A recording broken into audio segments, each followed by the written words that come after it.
Hey guys, welcome back to my channel. So for today's video, it has been a while since I've done one of these cases and I got two new ones for Christmas. So I got one from Unsolved Case Files and then I also got a Hunt a Killer one that I'm gonna give it some time, and then maybe next month or in March I'll share the Hunt a Killer one unless I decide to do it sooner. So today we are gonna solve this case and we're gonna be a detective and solve the case of Jamie Banks. So if you want to play along, then keep on watching. I typically do the same thing every time where I share everything that's included, get everything together, and then I just try to solve whatever objectives they give you. On the back here, it says on November 20th, 1992, East Verona High School was shocked by the death of 18-year-old Jamie. She fell from a 6th-floor window in the newspaper room where she also worked as an investigative reporter. They've identified 5 individuals who might have been in the room with Jamie, but they were unable to identify a prime suspect and eventually ruled it a suicide, closing the case. Something else I also want to say, in case you happen to have the game and you are literally playing it as well. Sometimes I will give you the Spark Notes version, and I might skip words here and there just to make it not necessarily go by faster, but just so that it's not as much reading, I guess I'll say. Let's open it up. So on the back, it says the same exact thing as on the box, and then it kind of just says more about their social media platforms and stuff like that. I'm going to put all that to the side.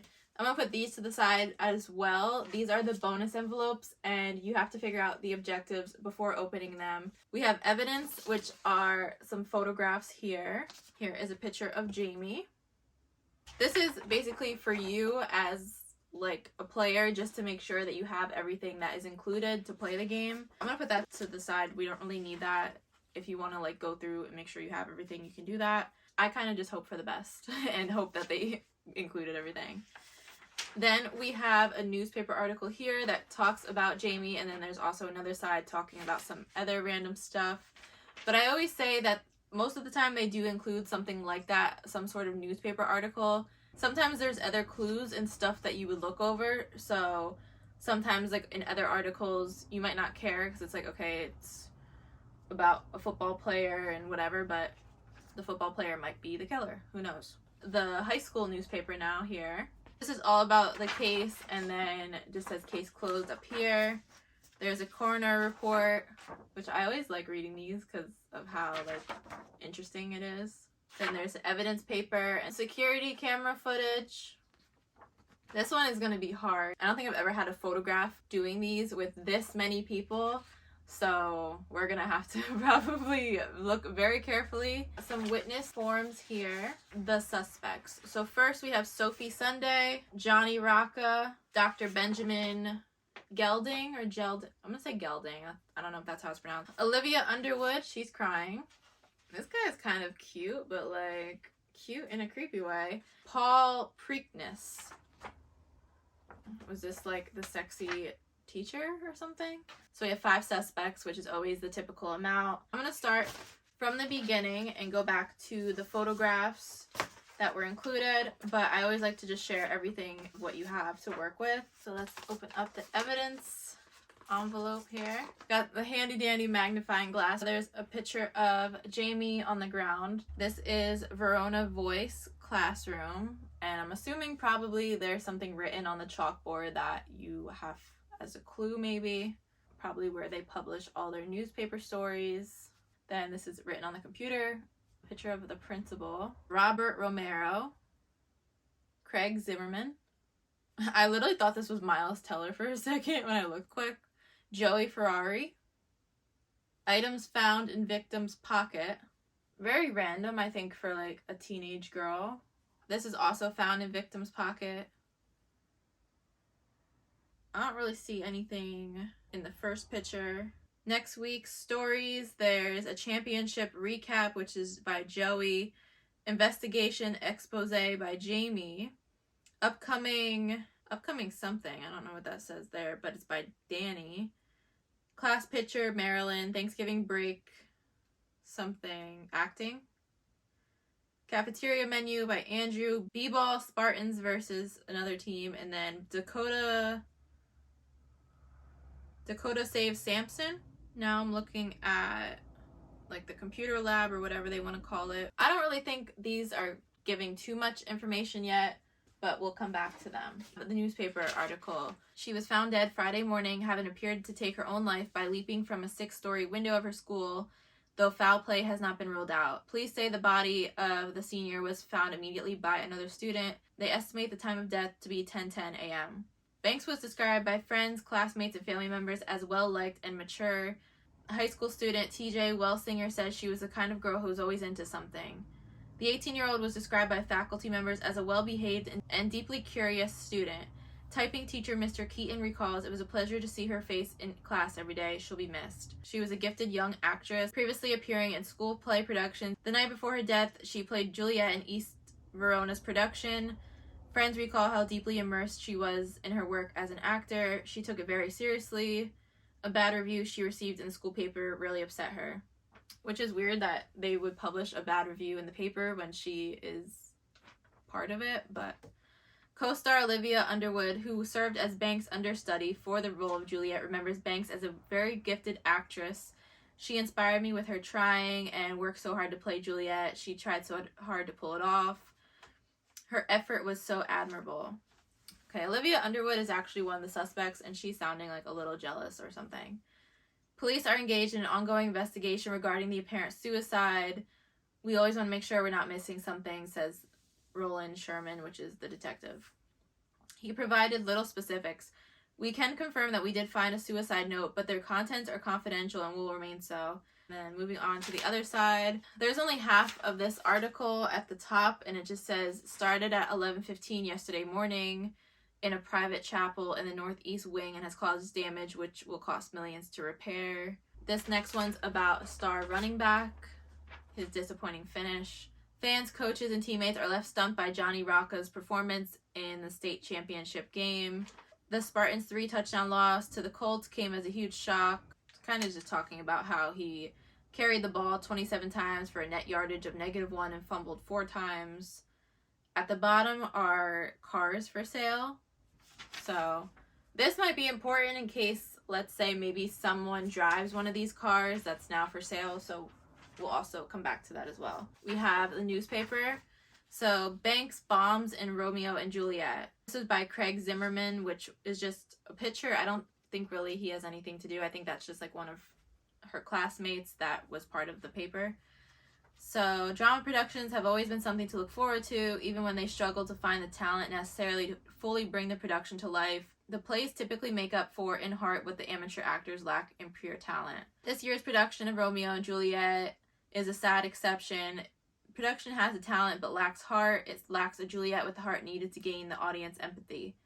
Jamie has already demonstrated her ability to tackle complex theatrical roles. Jamie isn't up to the task. Without that, nothing in Romeo and Juliet can work, and it didn't.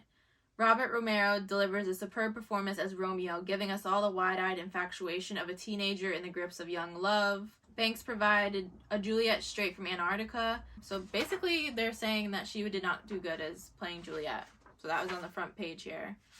Then there's a career day, the cafeteria menu, upcoming games and contests at the bottom here. This is again about the football team. On the back are some updates. So there's a pep rally, the smoking area moves, early dismissal on Friday, wrestling team car wash, ongoing maintenance, and holiday food drive. So there's little paragraphs with each of those. It shows the staff and all of their names that are part of the newspaper club. This next one I'll read because this was by Jamie. Right here, major investigative expose coming next week. I wanted to apologize to all the readers who noticed I hadn't published my regular monthly investigative report in October. I'm currently concluding research on a huge expose that is sure to shock everyone at this school along with the entire Verona community. It will be the most mind-blowing story of my 4 years of investigative journalism here at The Voice. This will make the investigation about Mr. Griffin stealing wooden ice cream spoons from the cafeteria look like a joke. And stay tuned to next week's paper. This is just asking a couple of the students what they're doing for Thanksgiving break. Paper that says case closed. This was to Detective Lieutenant Aaron Bennett from Detective Roland Sherman. So the subject is the suicide investigation. Facts of the case. On Friday, November 20th at 10:19, Stu Collier called the Verona Police Department to report a suicide that had taken place at the high school. First responders arrived at the scene within 6 minutes. By that time, there was a crowd of teachers surrounding the body. The victim was deceased before the first responders arrived. The victim fell from the 6th floor window in the newspaper room. The victim typed a suicide note on a computer in the room she jumped from. The victim had previous suicidal thoughts and received treatment from a school counselor for bipolar tendencies. The victim received a very negative review of her theater performance in the newspaper that morning. Significant evidence is the school photo. An all-school photo was taken at the same time the victim fell. It was immediately developed and includes all but 5 students and staff. All 5 of those individuals were thoroughly interrogated about their whereabouts. Verona Voice, the school newspaper cover story, was extremely critical of the performance. Typed suicide note. The note indicates she was feeling overwhelmed with the pressure in her life. Her clothing has been fully investigated by the microscope lab. Nothing unusual found. No signs of a struggle or foul play. And then the coroner's report, no evidence of foul play. It looks like a suicide. There are witness statements from Robert Romero. He discovered the body and heard screaming and a thud and arrived at the victim within 10 to 15 seconds. Dr. Benjamin Gelding, experienced guidance counselor, worked with the victim and indicates past history of bipolar disorder and suicidal ideations. There are several other witness statements from friends and faculty confirming the distraught mentality of the victim. Conclusion, we found no evidence of foul play. We believe that she committed suicide by jumping out of the window on her own accord. She wasn't under the influence of any alcohol, drug, or other narcotic. She was distraught over a poor acting performance and has a history of bipolar and suicidal. Then the recommendation is no charges filed, and it is a closed case. Coroner report. There's a lot of information on this, as you can see. The coroner/deputy is Ellis Matheson. So this is kind of just information about Jamie. I don't really think there's much to say, like it has her height, weight, address, age. It says Jamie was last seen alive 9:55 a.m. on the 3rd floor, East Verona High School, and then death discovered at 10:10 a.m. in the south lot behind the high school. She was found dead by Robert Romero, and then she was last seen alive by Olivia Underwood, which was the girl I said about earlier that she seems kind of jealous. They wrote the weather and everything. Okay, so the position of body is lying on back, leaning slightly on left side. It occurred during the school day. Cause of death. 3 things that they wrote. Immediate cause was massive internal organ rupture and failure. High velocity impact with pavement, which was due to or as consequence of. And then jumped from the window several stories off the ground. Wound location, they have checked off here. If you want to look at what they literally colored in here. They have head, neck, abdomen, lower back, spine, upper and lower extremities checked off. Narrative comments, victim's 18-year-old student. It appears she jumped, fell, or was pushed out of a 6th floor window. The victim appears to have landed flat on her back, nearly parallel to the ground. A few minor abrasions throughout body do not appear suspicious or related to anything other than the fall. Severity of injuries is perfectly consistent with the fall onto pavement from between 70 to 90 feet up. This matches the height of the window she is presumed to have jumped from. They're saying there's no evidence of foul play. We're going to move on to this paper, talking about the evidence. Description of evidence. Blue and white flannel button-down shirt/blouse, covered in dried blood and other bodily fluids, mostly on the back. Tested in 12 locations, no indication of blood or other evidence from any individual other than the victim. There's a white undershirt, 9 blood tests administered, and no blood other than the victim found. And then blue jeans. No noticeable damage beyond normal wear.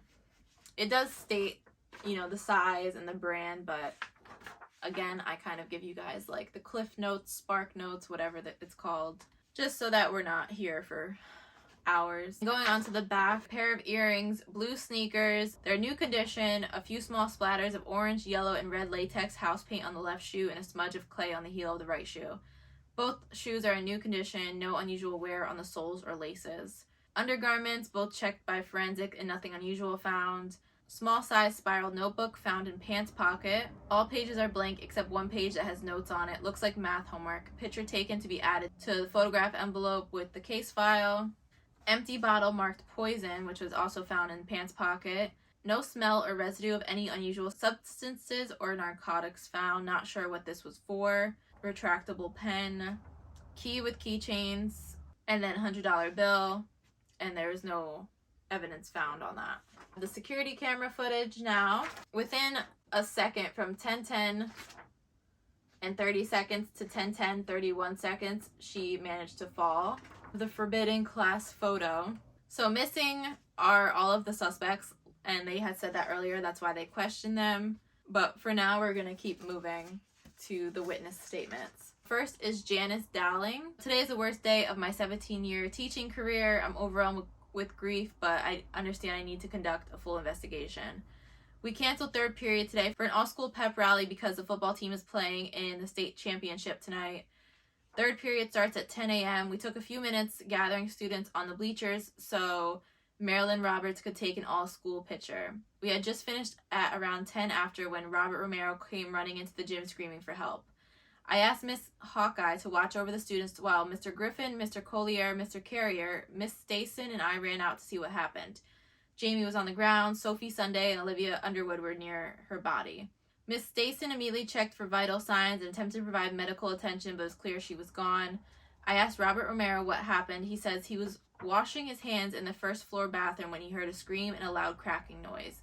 He ran outside, saw Jamie lying on the ground, and immediately ran to the gym to notify us. As I looked up and saw the open window on the 6th floor above us, it became clear what had happened.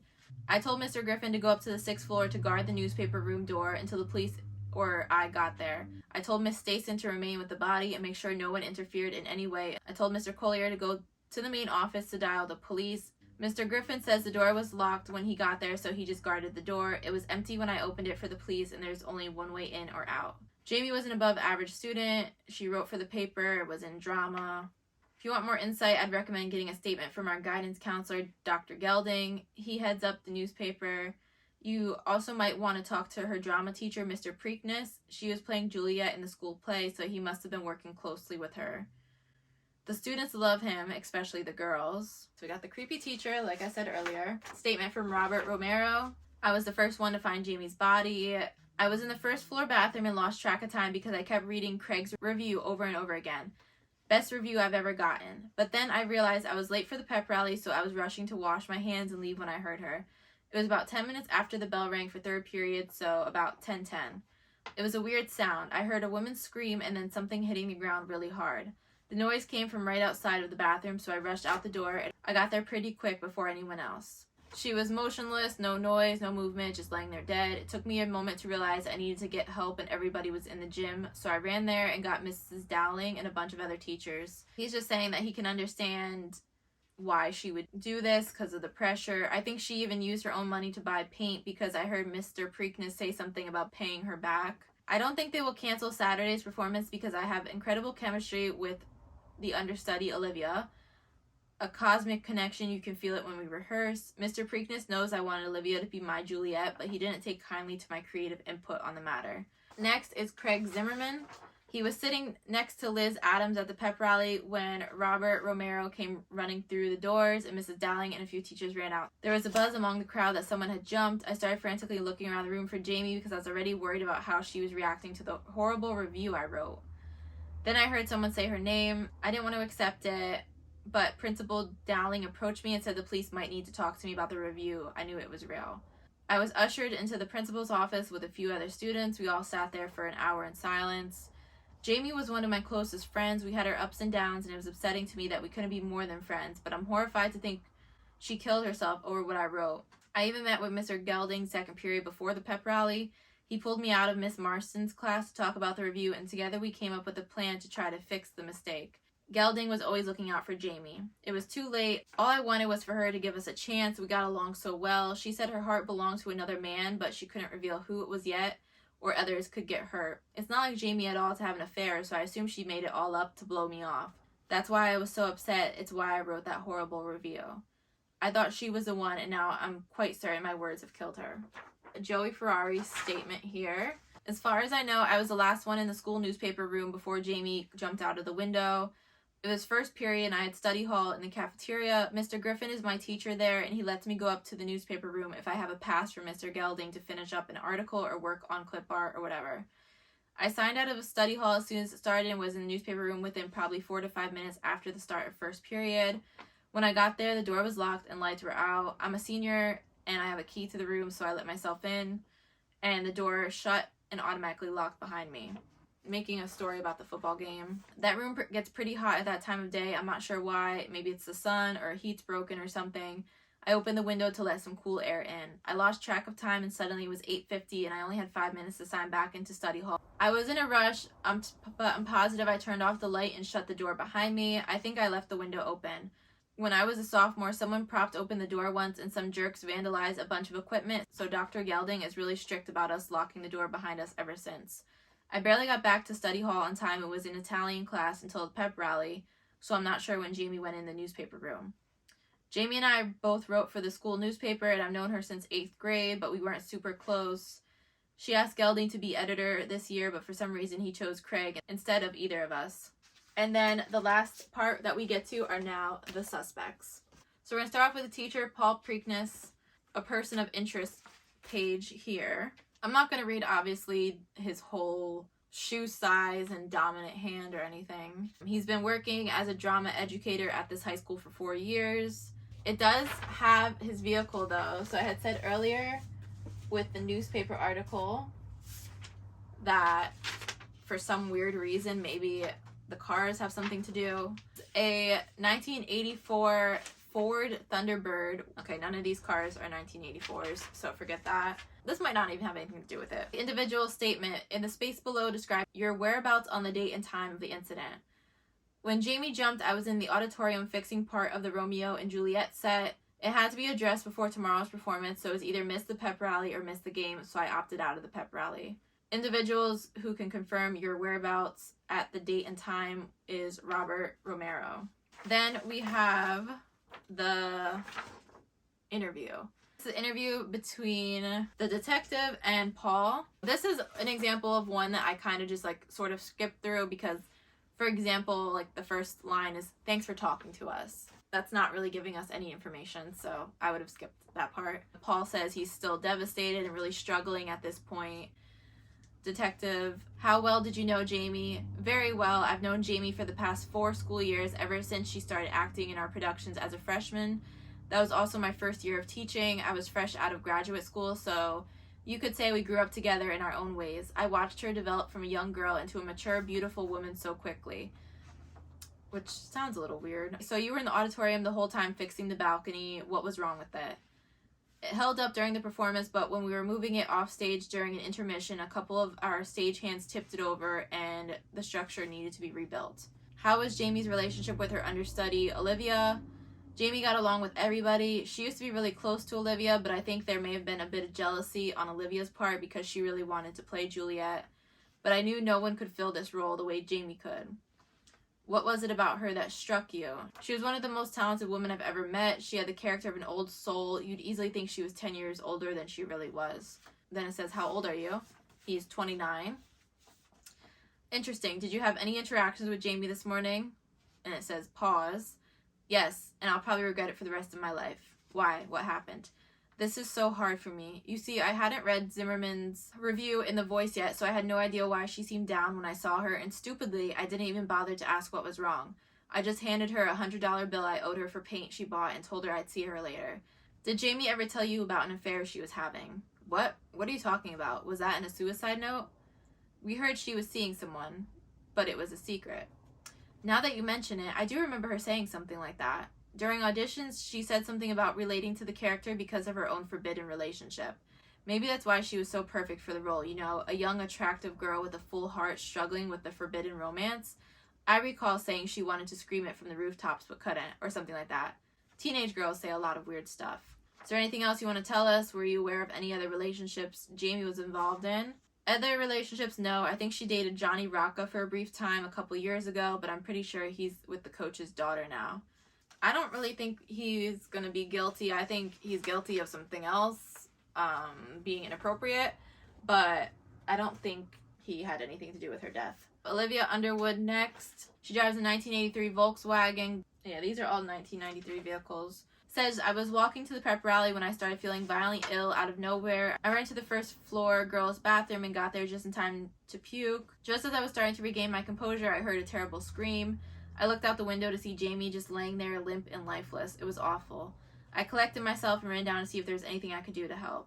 So 2 people who can confirm her whereabouts are Sophie Sunday, she was also at the body, and Janice Dowling is the principal. Witness statement form. I was the second person to get to Jamie's body. I think I might also be the last person to talk with her before she jumped.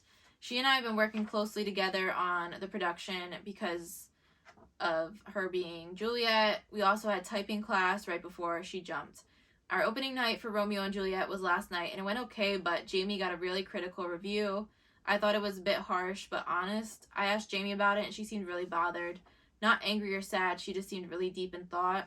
I assumed she was reconsidering whether she wanted to play Juliet. She seems like a better fit for Rosalind to me, but Mr. Preakness makes the casting decision. After the bell rang, I asked if she wanted to walk with me down to the pep rally. She just said she had to go take care of something in the newsroom. I asked what was going on. She said something like, "It's not something I can talk about yet."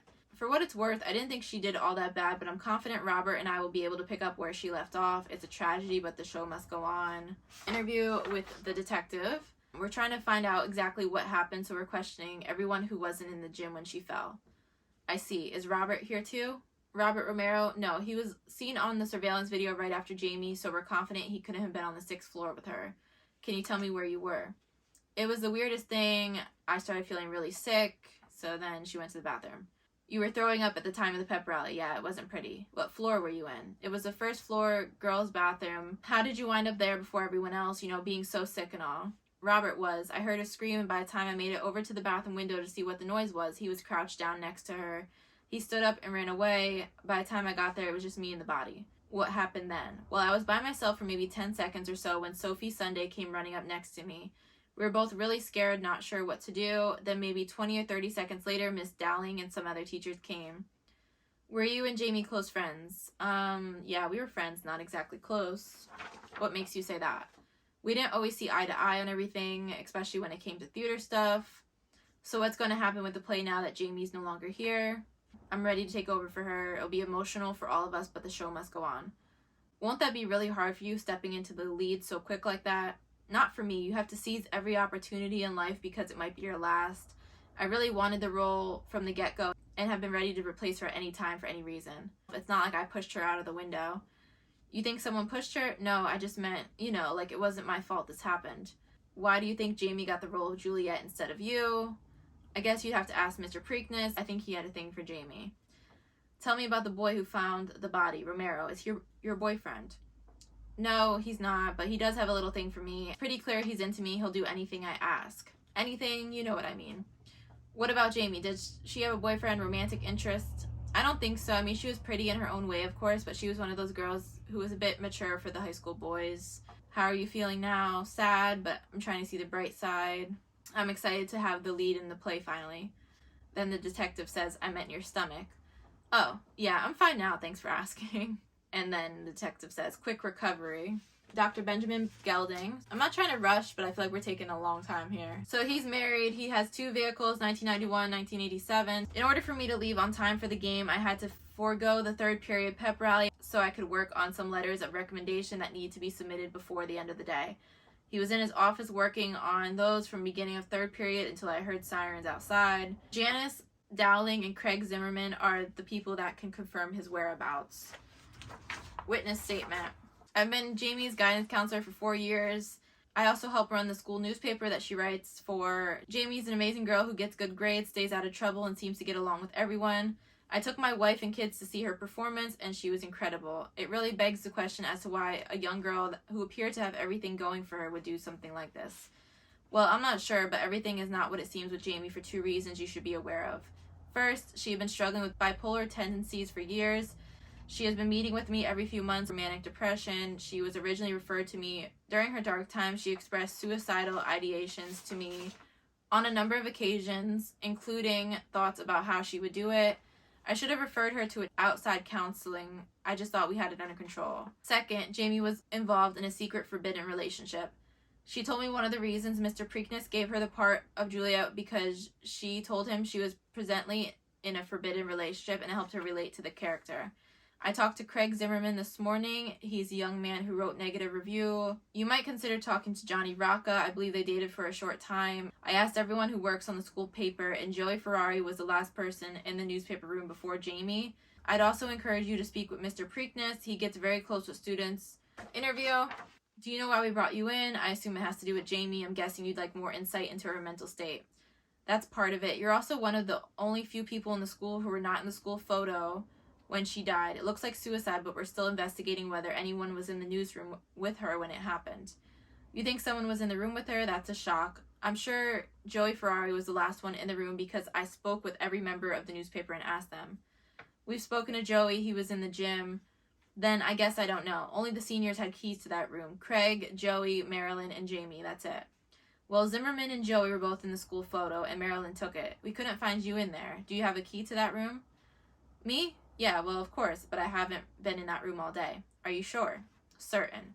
I left my pad of hall passes in there last night. I didn't pick them up this morning, and the police haven't let me back in the room to get them. Why'd you leave a pad of hall passes in there? It wasn't on purpose. We had our weekly meeting after school yesterday. That's when the students pitch their stories for next week, and I write the assignments on the chalkboard. Jamie could have let anyone in the room, though, since she had a key.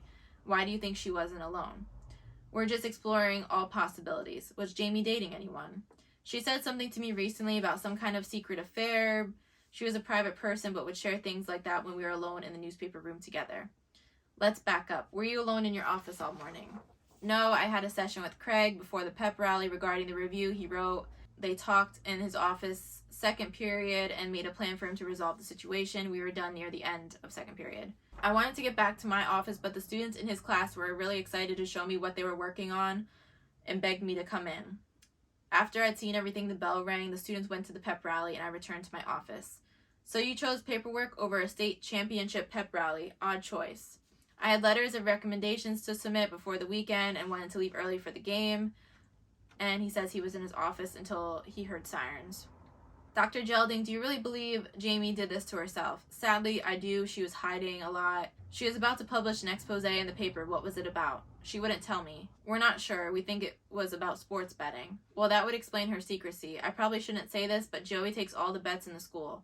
He's known as the school bookie. Everyone knows, but we kind of look the other way. And that's pretty much it. The guidance counselor he seems too set on it being a suicide that I feel like he could be a little suspicious. Like, he almost wants it to be a suicide instead of looking more into the problem. Johnny Rocca next. He got the 1991 Ford Mustang. He walked his girlfriend Sophie to the girls' second floor bathroom at the beginning of third period and waited for her just outside the door. I thought she'd only be a minute or two, but it took forever because she was trying to get a soda stain off her sweater. So I went in to keep her company. There was suddenly a scream and a loud thud. We ran over to the window and saw Jamie there on the ground. I ran back to the pep rally to alert others of what I'd seen, and Sophie went down to check on her. Sophie is the only one that can confirm the whereabouts. I'm not sure why we don't get a witness statement from him, and I'm actually not missing it because it's not even on this. How well did you know Jamie? We had a few classes together, and we actually dated a few summers ago. Did you get back together, like in secret? You mean, like, did I cheat on Sophie? She'd kill me if she ever found out I was cheating on her, and her dad's my coach, so there's nothing going on between me and Jamie. Okay, you weren't in the pep rally photo. Why not? I was on my way. I just got held up. Where? In the bathroom on the second floor. I was with Sophie. Is that a girl's bathroom? It was just Sophie and me. Everyone else was at the pep rally. What were you doing? You know, fooling around. We were kissing. No big deal. Let's back up a little. How did you two wind up in there when everybody else was in the gym? We were headed to the gym, but she was crying her face off about some stain on her sweater that you couldn't even see, and she asked me to wait for her outside. Did you hear Miss Banks fall? Yeah, it was hard to miss. She let out this loud scream. What did you do when you heard it? We both ran over to the window and saw. Sophie wanted to go check on her, but I have the game tonight. It was supposed to be at the pep rally, so I just ran around and snuck into the gym to join everybody there. I told a few people what I'd seen, and it spread pretty quick. I understand Jamie was about to publish an expose. What do you think it was about? How the heck should I know? She had a notebook full of your stats and the spreads for every game of the season. A lot of girls take my stats, and there's a lot of women into betting than you think. It doesn't prove Joey and I were up to anything, and it sure as heck doesn't make me a criminal. Who's Joey? Ferrari? Yeah, he takes all the bets in school. You couldn't throw a game without Joey knowing.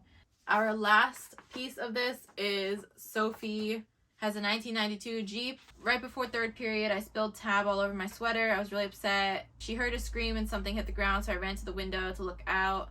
I had mascara in my eyes, so it was kind of hard to see, but I could still make out that it was Jamie. Olivia and Janice Dowling can both confirm her whereabouts. The witness statement I was one of the first people to get to Jamie's body. Olivia had just gotten there when I arrived, and she was just standing next to the body. She looked like she was going to throw up. Last interview. Sophie, do you know why you're here? Because I saw the body. Sort of. We're questioning everyone who wasn't at the pep rally to find out if they have any more information. Could you tell it was Jamie from the window? Not right away, but yes. Why didn't Johnny go with you? Long pause. Sophie? I told him not to. I was afraid he'd get in trouble for being in the girls' bathroom when he's supposed to be at the pep rally. You seem to be very protective of Johnny. Well, of course, he's my boyfriend and I do anything for him. I don't want anything to stand in the way of his career. Anything, huh? Would you lie for him? Johnny has nothing to hide. You didn't answer my question. Would you lie to protect Johnny? There's no reason to, so no. Are you aware of Johnny being involved in any sports betting? Betting? He wouldn't do that. Johnny says he hates gambling and anyone who says otherwise about him is a liar. Did it bother you that Johnny and Jamie were close? No, because they weren't at all. She's not his type. They dated a few years ago, though, right? Are you aware of that? Of course I'm aware of it. I know everything there is to know about Johnny, but that was ages ago. It meant nothing. There's a rumor that Jamie was in a secret relationship. Maybe it was with Johnny? That's absurd. Not really. I mean, maybe she's actually his type and you're the coach's daughter and be better for his football career to date you. No way. Listen, I know what Johnny's up to 24/7 and he certainly hasn't been having any secret relationship with Jamie. He's my boyfriend, no one else's, and I'll do everything in my power to make sure it stays that way. Is there anything else that you want to add? No. Too sure how I feel about these suspects.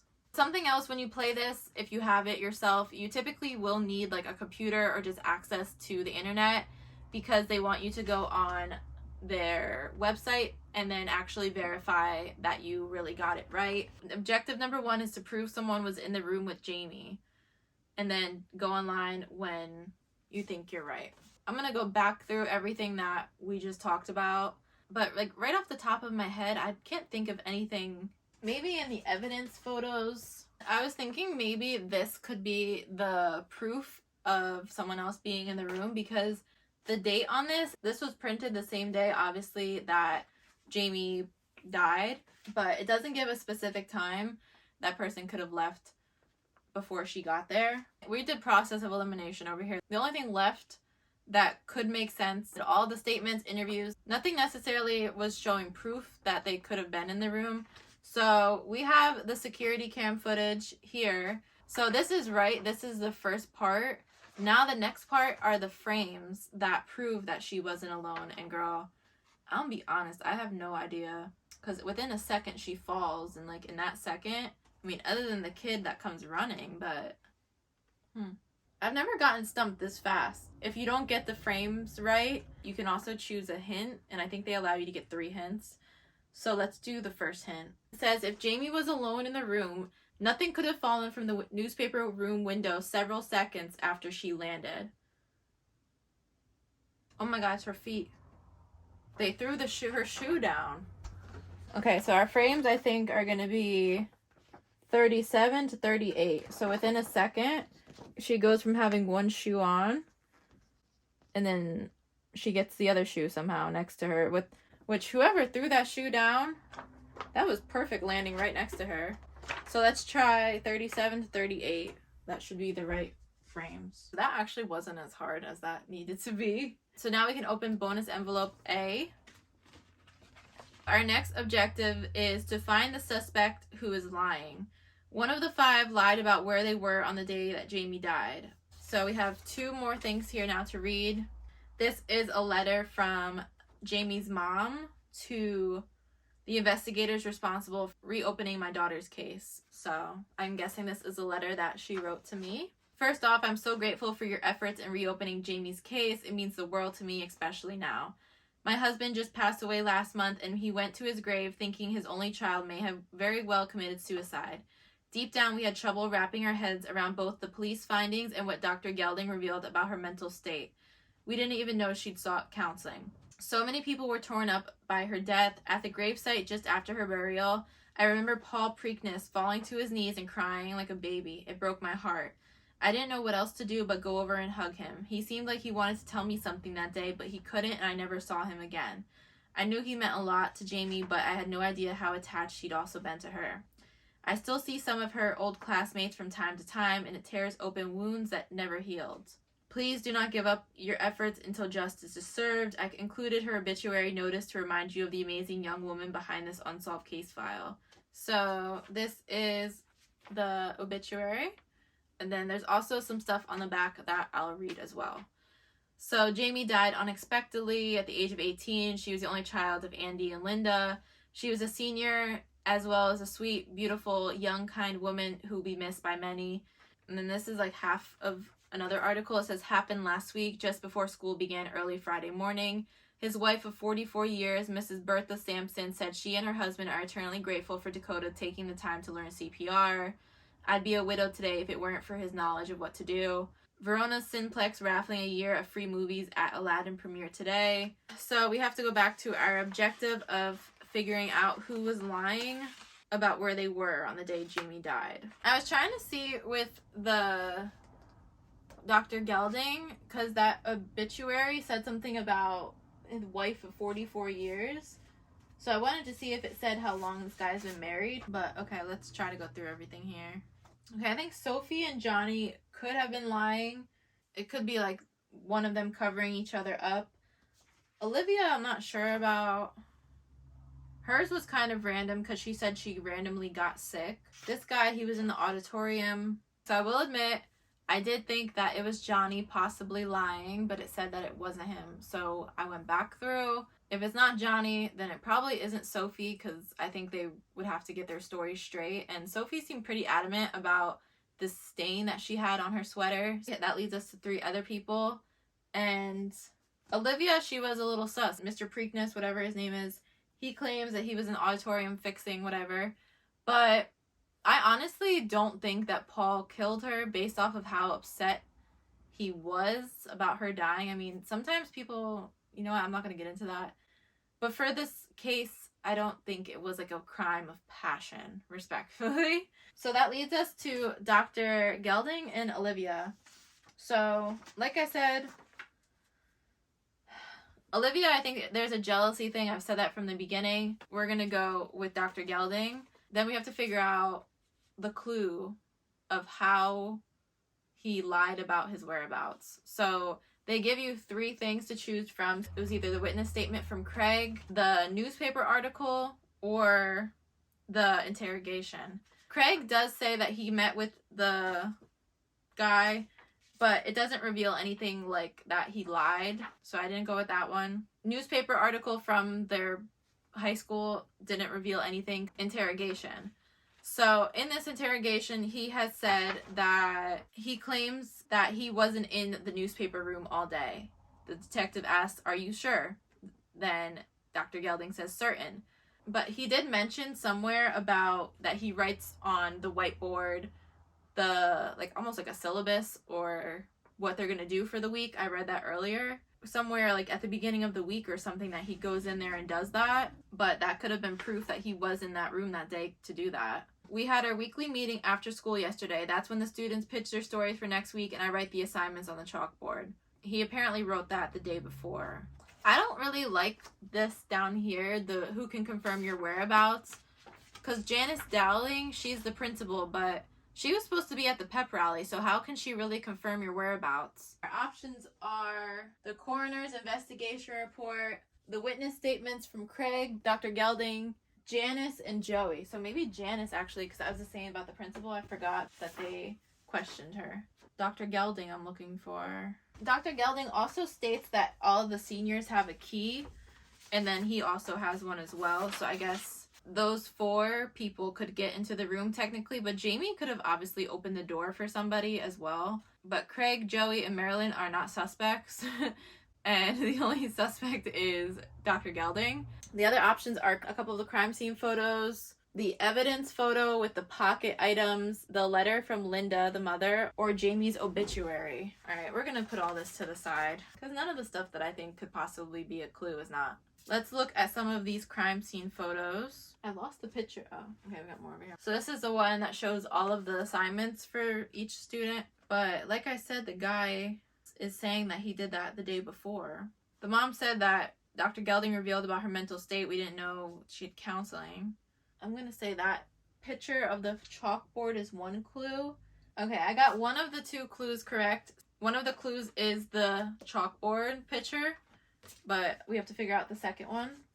None of the witness statements exposed where or if Dr. Gelding was somewhere when he wasn't supposed to be. Alright, so we did a hint, because girl, this one is hard. I don't know. I lost my skill of being a detective. Bertha Sampson, it does have on the chalkboard, Dakota saved Sampson, and that story was on the back of Jamie's obituary.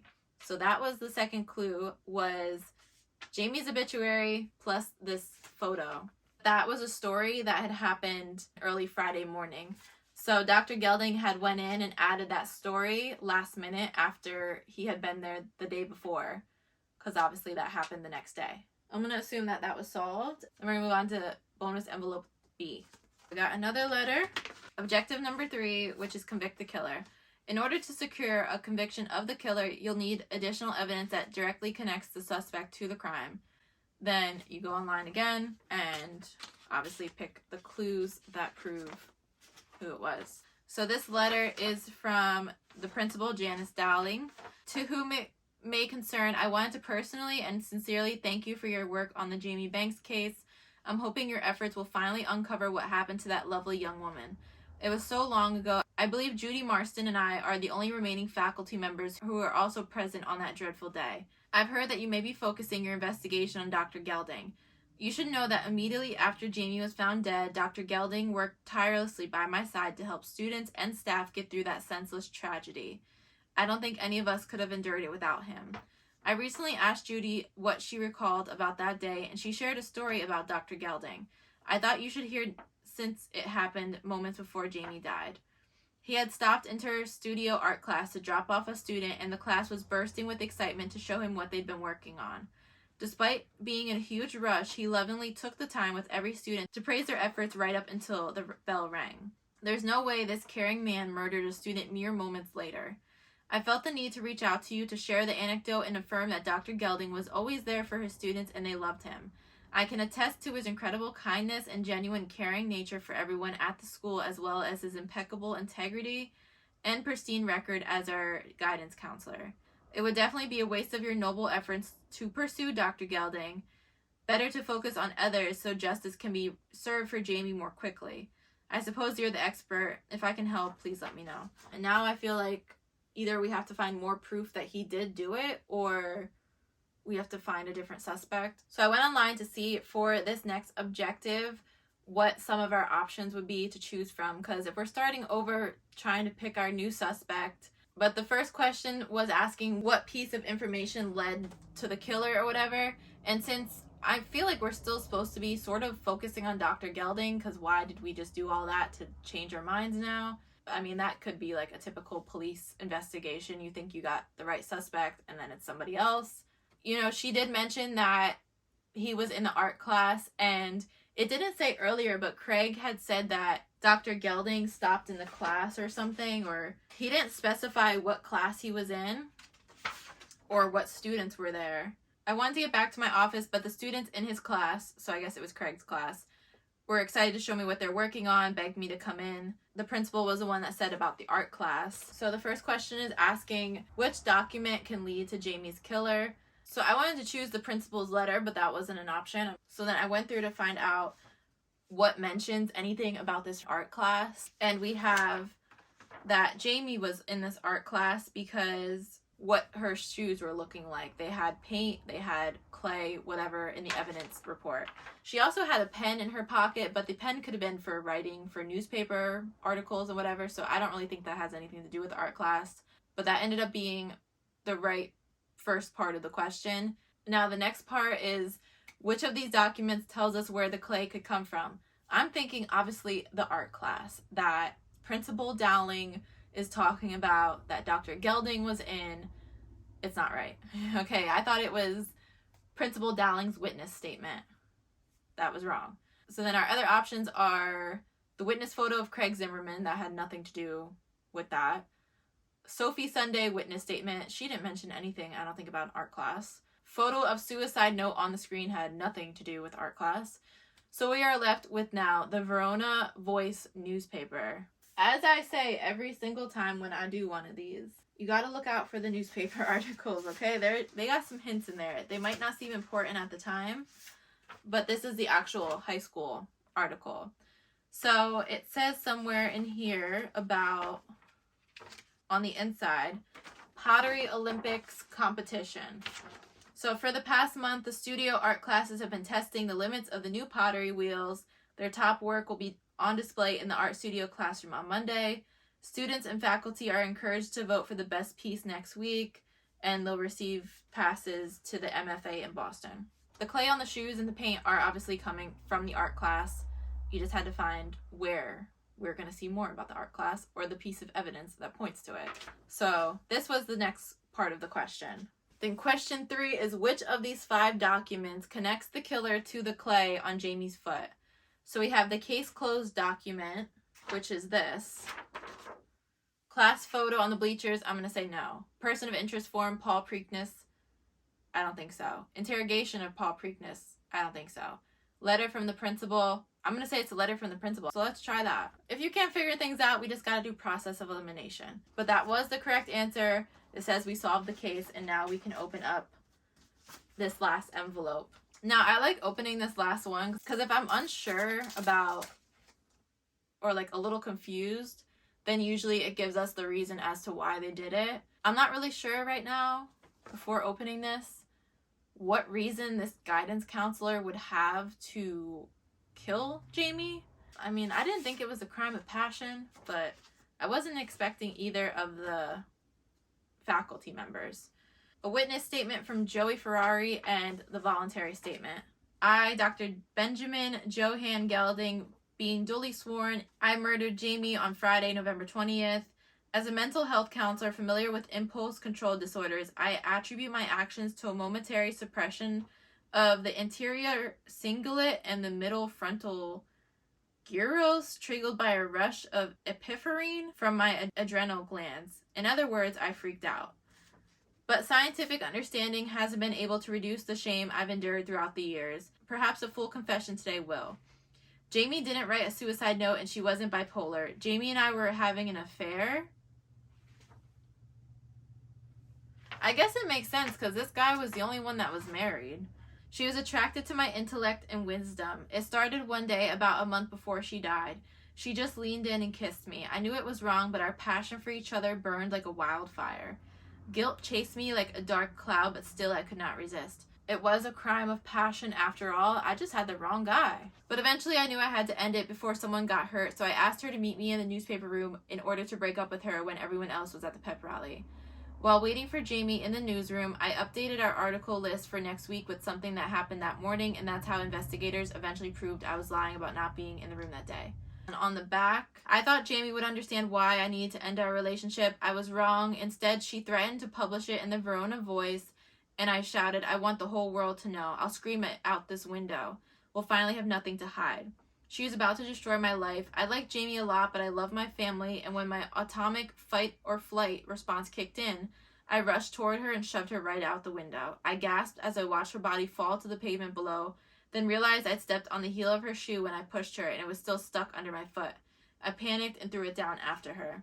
I told police Jamie had suicidal ideations to provide closure for the family and make it easier for them to shut down the case. An individual with my skills and abilities shouldn't waste away in prison over an accident. So we got Joey Ferrari. After seeing the news reports about Jamie and Dr. Gelding, I've decided to come forward with information I've withheld for decades about this case. I knew they were having an affair, but I never told anyone. It happened when I was visiting Earl Sampson in the 5th floor bathroom a few days before Jamie died. I was near the window and heard sounds of 2 people kissing near the window in the newsroom above. You could tell there was great passion because the kissing was quite loud, but I couldn't tell who it was until Gelding started describing the parts of his brain that were getting activated, and Jamie laughed. I kept my mouth shut because I think Jamie was about to write a story exposing my betting scam with Johnny, and I didn't want to draw any attention to myself. Yes, that's right. Johnny Rocca and I cheated Verona out of thousands of dollars with the betting scheme I concocted. Johnny could single-handedly control the games, but he refused to lose, so I got him to keep the scores close and we bet against the spread. So that is the case. It was Dr. Gelding. Let me know if you guys thought it was him the whole time. Honestly, I didn't. I mean, I guess the whole affair thing could have pointed to him because he, like I said, he's the only one married. But I did think it was honestly one of the students, like one of the girls. This was definitely a harder case, I think, out of all of the ones I've done. I wouldn't say that this was my favorite, though, because I feel like it's a little bit far out there. But I hope you guys enjoy this video, and I will see you soon. Make sure to subscribe before you go so you can see more cases like this. I will try to do more this year. See you guys next time. Bye.